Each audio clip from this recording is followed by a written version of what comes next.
So, yan tayo mga kamarites. Yun,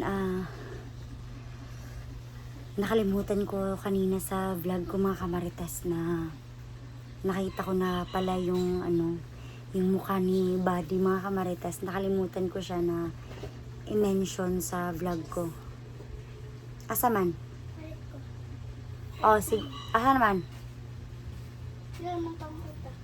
70. Dihara na. Napada kay kaunon. Kuha ka og kuha na lang 50 na lang. So yun tayo mga kamarites. Nakalimutan ko pala na ma-share sa inyo na yun, gwapo pala si Buddy mga kamarites. Di ko akalain na yun pala yung mukha niya mga kamarites. So yun, nakita ko sa vlog din ni John Ray mga kamarites na gusto din pala ng bata na yun na mag-aral mga kamarites.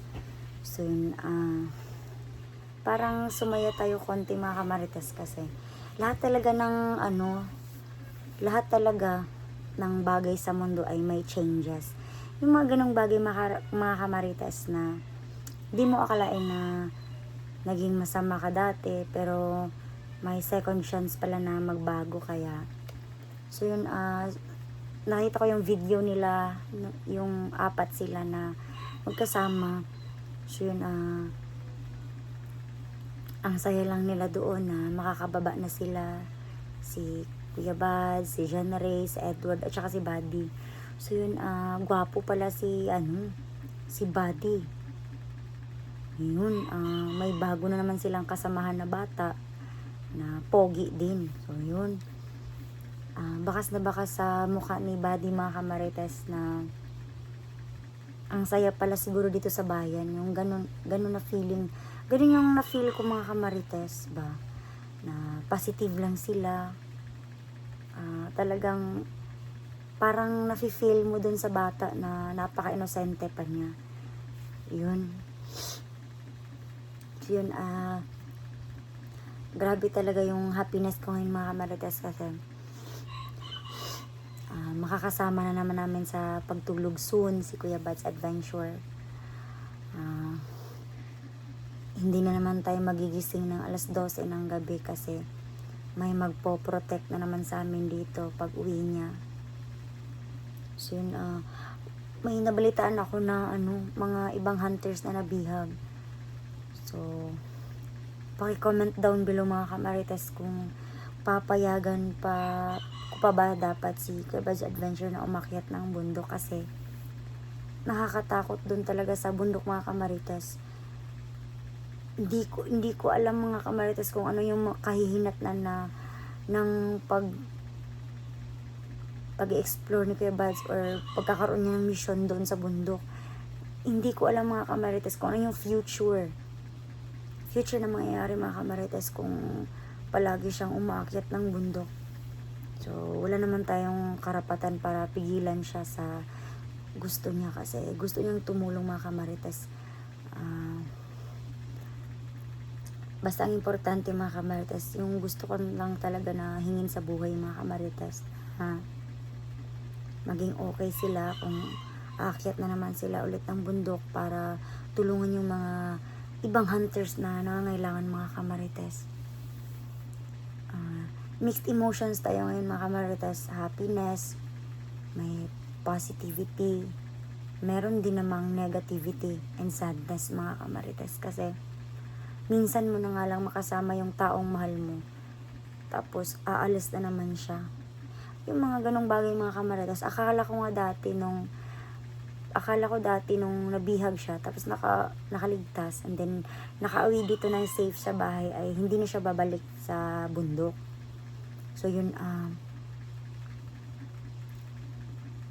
dali-dali lang naman na maging masaya, like panandalian lang ba, yung mga ganong bagay, hindi siya tumatagal kasi ngayon nabalitaan mo na pababa na si Kuya Bad's Adventure.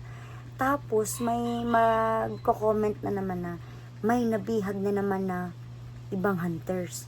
So, yung trabaho nila mga kamarites ay iligtas yung kasamahan nila, which is good naman. Pero bad din for me kasi kami yung pamilya niya maiiwan. Pero, syempre, asawa natin yun. Dapat isupport natin siya sa gusto niya. Kasi, hindi naman masama ang tumulong sa kapwa mga kamarites. So, yun lang talaga yung masasabi ko mga kamarites na gusto ko sana na magpahinga muna si Kuya Bad sa adventure ng kahit na 2 linggo. Yung mga ganoon mga kamarites. Pero, feeling ko ay hindi talaga siya mapakali kung hindi siya makatulong sa kapwa niya hunters na nangangailangan. So, yun. Hope lang na maging safe sila doon, silang lahat mga kamarites. Hindi katulad ng nangyari sa akin dito na nasugatan. Nasaksak pa nga tayo. Tapos nabinat pa. So yun, alam ko naman na matatapang ang mga hunters ng Mindanao. So yun, gabayan sana kayo ng Panginoon.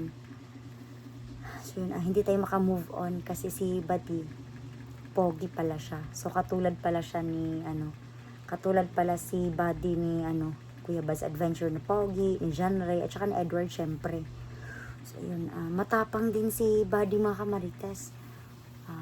Nafe-feel ko kay Buddy mga kamarites na din siya, mapagmahal sa kapwa, makadiyos. Yun yung ko sa kanya impression mga kamarites, and sana ay maglast yun mga kamarites kasi ika nga sabi nila na first impression last. Pero hindi naman tayo naniwala dun sa kasabihan na yun kasi lahat ng tao ay nagbabago. Katulad na lamang nung yung mga bandido na sa simula napaka-villain nila, anong tawag nito? Napakasama nila, pero in the long run, nagbabago. So, yun yung sinasabi ko mga kamarites na hindi talaga magla-lasting impression. Kaya, nagkamali ako doon mga kamarites na sinabi ko dati na sana ay mamatay na lang si Buddy kasi napakasama niyang tao. Ngayon ay nagbago naman siya. Tapos ang pogi pala niya kasi nag-face reveal na siya. So yun, God bless sa inyong lahat mga hunters, and then sana ay gabayan kayong lahat sa pagbaba dito. So, yun lang muna mga kamarites, and mag-subscribe, mag-like, and share na rin kayo. Mag-share, like, and subscribe na rin kayo sa channel ko mga kamarites for more updates and more videos to come. So, yun lang muna mga kamarites, and aalis muna tayo mga kamarites. So, bye muna mga kamarites, and see you soon mga kamarites.